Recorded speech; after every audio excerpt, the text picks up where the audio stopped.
Welcome. In this video we are going to learn DNS Enum information gathering tool.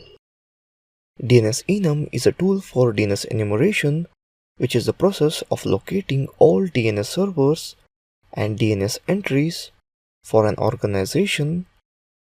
DNS enumeration will allow us to gather critical information about the organization such as usernames, computer names, IP addresses, and so on.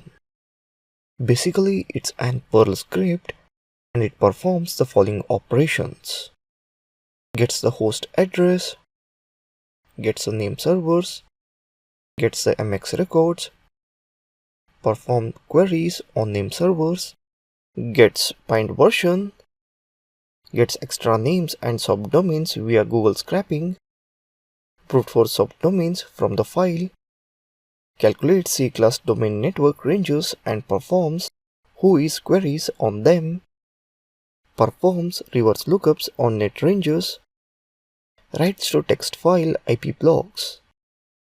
Let's see in practical. Let's open up Linux and open up DNS Enum.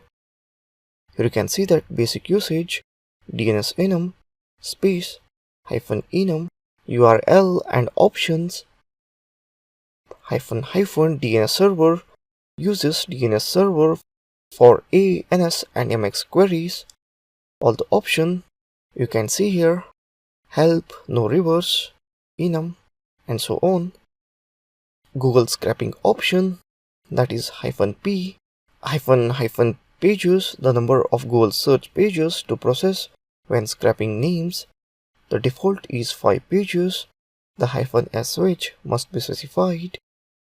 Brute force options, -f, --file, read subdomain from this file to perform brute force. Whois net range options, -d, that is --delay, maximum value of seconds to wait between whois queries. The value is defined randomly.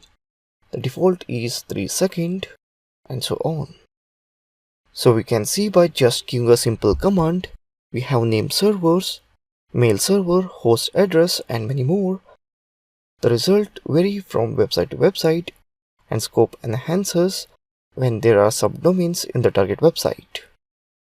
We can also use DNS Enum to scrap the subdomains of a website from Google. Let's gather DNS information from google.com with verbose mode output. Here you can see that wildcard test is good. Google server information, NS1, NS2, NS3, NS4. You can see mail servers, IP address, and server names. So that's it in this video on DNS Enum information gathering tool. Thank you for watching this video.